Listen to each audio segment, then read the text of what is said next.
अगर आपको new habits को अडॉप्ट करने में प्रॉब्लम होती है और आप अपनी कोई बैड हैबिट को छोड़ना चाहते हो पर छोड़ नहीं पा रहे तो ये वीडियो आपके लिए है। इस वीडियो में मैं आपको कुछ ऐसे फैक्ट्स बताऊंगा जिसकी हेल्प से आप अपनी लाइफ को सही ट्रैक पर ला सकोगे। क्या आपको पता है जो चीज़ें हम डेली बेसिस पर करते हैं वो हमारी हैबिट्स बन जाती हैं और स्टार्टिंग में किसी भी हैबिट्स को अपनाने में थोड़ी प्रॉब्लम तो होती है, लेकिन धीरे धीरे कुछ टाइम बाद आप इसके आदी हो जाते हैं।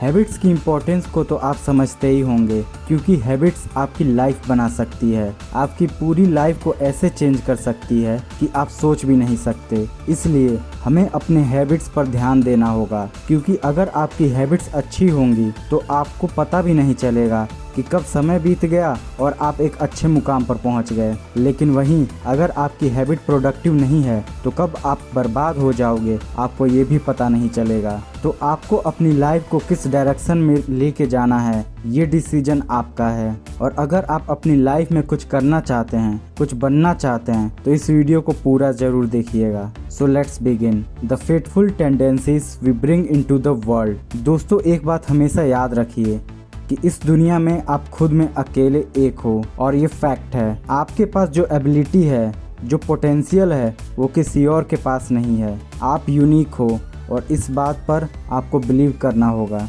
क्योंकि जब तक आप इस बात पर विश्वास नहीं करोगे तब तक आपकी थॉट प्रोसेस चेंज नहीं होगी।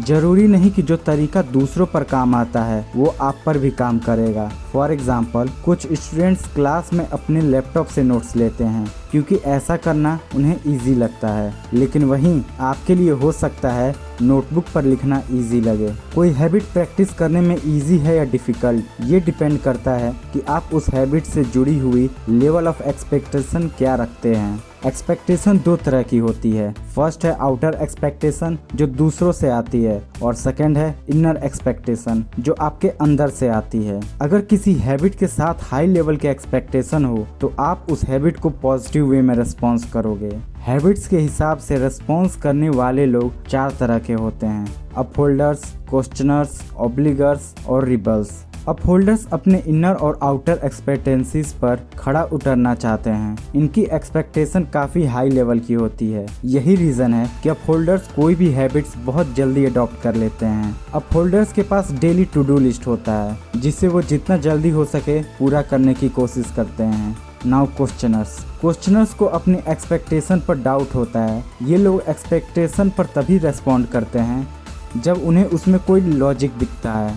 ऐसे लोग इस लॉजिक के साथ जीते हैं कि हर एक्शन का कोई ना कोई पर्पस होना चाहिए, और तभी वो अपनी इनर एक्सपेक्टेशन रेडी करते हैं ताकि वो उन्हें फॉलो कर सकें। अगले आते हैं ऑब्लिगर्स जो हमेशा दूसरों की खुशी चाहते हैं। इन लोगों को अपनी इनर एक्सपेक्टेशंस पूरी करना मुश्किल काम लगता है। ऑब्लिगर्स का माइंडसेट कुछ ऐसा होता है कि ये लोग अपने लिए प्रॉमिस तोड़ सकते हैं पर दूसरों के लिए नहीं, और यही रीज़न है कि ऑब्लिगर्स अपने लिए न्यू हैबिट्स फॉर्म करने के लिए दूसरों पर डिपेंड रहते हैं। लास्ट में रिबेल्स आते हैं जो आउटर और इनर दोनों एक्सपेक्टेशन को अवॉइड कर सकते हैं। इनके लिए इनकी फ्रीडम सबसे इम्पोर्टेंट है, चाहे कैसा भी काम हो। ये लोग अपनी शर्तों पे काम करना पसंद करते हैं। इन्हें किसी काम के लिए फोर्स नहीं किया जा सकता। अगर कोई करे तो ये एकदम अपोजिट करेंगे। तो अगर पेरेंट्स अपने रिबेल बच्चों से कुछ करवाना चाहते हैं तो उन्हें ऑप्शन रखने होंगे ताकि उन्हें चॉइस मिल सके।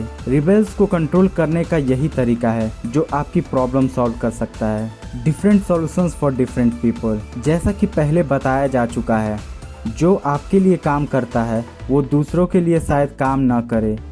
तो आपके लिए क्या टेक्निक बेस्ट रहेगी ये जानने के लिए आप खुद पर ध्यान दो। हम खुद को ये बोलकर लिमिट में नहीं रख सकते कि मैं ट्रैवल नहीं करता या मुझे स्पाइसी खाना पसंद नहीं है, क्योंकि हम अपना माइंड चेंज कर सकते हैं। लेकिन अगर आपको पता चल जाए कि आपके लिए क्या ज़रूरी है तो आप गुड हैबिट्स को जल्दी अडॉप्ट कर पाओगे और उन्हें मेंटेन भी रख सकोगे। अब मैं आपको कुछ फैक्ट्स बताऊंगा जिससे आपको कोई भी न्यू हैबिट्स एफिशिएंट तरीके से अडॉप्ट करने में हेल्प मिलेगी। फर्स्ट, लार्क और नाइट आउल। ये वो लोग हैं जो दिन के बजाय रात को ज़्यादा बेहतर काम करते हैं, और इसे चेंज करना काफ़ी हार्ड है क्योंकि इसमें जीन्स और एज का इम्पोर्टेंट रोल होता है। ज़्यादातर कॉलेज स्टूडेंट ही नाइट आउल होते हैं, जबकि बड़े उम्र के लोग लार्क्स होते हैं, यानी इनकी दिन की शुरुआत जल्दी हो जाती है।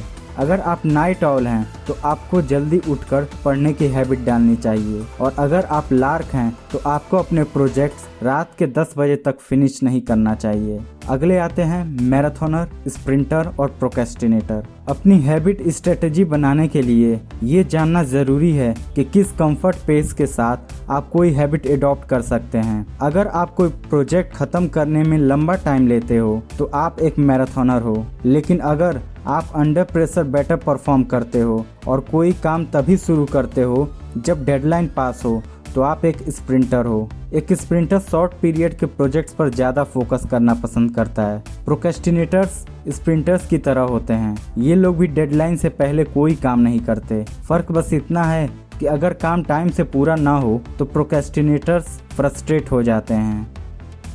अंडर बायर और ओवर बायर। अगर आप एक अंडर बायर हो तो आप जल्दी पैसा खर्च करने वालों में से नहीं हो, लेकिन जो ओवर बायर होते हैं उन्हें शॉपिंग का बस बहाना चाहिए होता है। बात जब हैबिट्स की हो तो अंडर बायर को ध्यान रखना चाहिए कि कुछ चीज़ों पर पैसा खर्च किए जा सकते हैं जो कि एक इन्वेस्टमेंट हो सकता है, और ओवर बायर्स को समझना चाहिए कि गुड हैबिट्स एडॉप्ट करने के लिए हमें किसी इक्विपमेंट की नहीं बल्कि एक पक्के इरादे की ज़रूरत है। Pillars of habits. New habits adopt करने के लिए और ओल्ड हैबिट्स को चेंज करने के लिए 4 क्रूशियल स्ट्रेटजीज हैं, जो कि है monitoring, foundation, scheduling and accountability.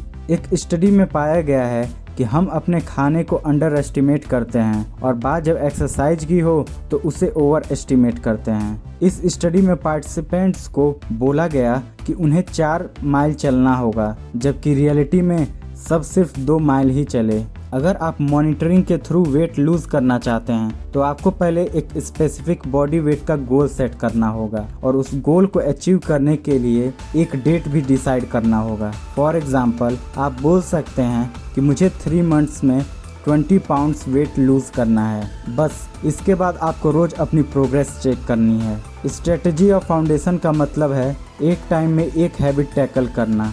लोग जो एक कॉमन मिस्टेक करते हैं वो ये है कि हम अपनी प्रॉब्लमेटिक हैबिट्स को सबसे पहले टैकल नहीं करते। फॉर एग्जाम्पल, मान लो कोई हैवी ड्रिंकर है जो अपने ऑफिस लेट पहुंचता है, हमेशा थका हुआ लगता है और सड़कों पर थूकता रहता है। तो बजाय अपनी मेन प्रॉब्लम पर फोकस करने के, जो कि है ड्रिंकिंग, वो इंसान सड़कों पे ना थूकने का प्रॉमिस करता है, जो कि उसके लिए शराब छोड़ने से ज़्यादा ईजी होगा। इसलिए अपनी फाउंडेशन को स्ट्रॉन्ग बनाने के लिए ऐसी हैबिट्स डालो जो आपकी बाकी हैबिट्स भी सुधार दे। शेड्यूलिंग की स्ट्रेटेजी का मतलब है कि एक टाइम सेट करना जब आप हैबिट्स की प्रैक्टिस करोगे। ये स्ट्रेटेजी आपको बहुत जल्दी अपनी हैबिट की आदत डलवा देगी, क्योंकि ये रिपीट होती रहेगी। इससे आपको ये भी पता चलेगा कि एक दिन में हमें कितना कम टाइम मिलता है। इसीलिए ऐसी हैबिट्स डालिए जो कि प्रोडक्टिव हो। जैसे कि सुबह 5 बजे उठकर आप मेडिटेशन करना चाहते हो तो ये टाइम आप सिर्फ मेडिटेशन के लिए रखो। लास्ट में स्ट्रेटेजी ऑफ अकाउंटेबिलिटी की बात करते हैं, जिसमें दूसरों की हेल्प भी इन्वॉल्व होती है, क्योंकि ये लोग आपको आउटर एक्सपेक्टेशन देंगे। जब तक आप किसी न्यू हैबिट के लिए अकाउंटेबल फील नहीं करते तब तक आप उस हैबिट को अडॉप्ट नहीं कर सकते, क्योंकि आपको पता है कि कोई फ़र्क नहीं पड़ने वाला। तो अगर आपको ये पता चल जाए कि आप किस तरह के इंसान हो, यानी अपहोल्डर्स, क्वेश्चनर्स, ऑब्लिगर्स या रिबेल, तो आपको ये भी समझ आ जाएगा कि कौन सी टेक्निक आपके लिए बेस्ट रहेगी। आई होप ये वीडियो आपके लिए अपने गोल्स अचीव करने में हेल्प करेगा। तो अगर आप ऐसे नॉलेजेबल वीडियो मिस नहीं करना चाहते तो आप हमारे चैनल को सब्सक्राइब कर सकते हैं। मिलते हैं आपसे नेक्स्ट वीडियो में। Till then keep hustling and keep growing.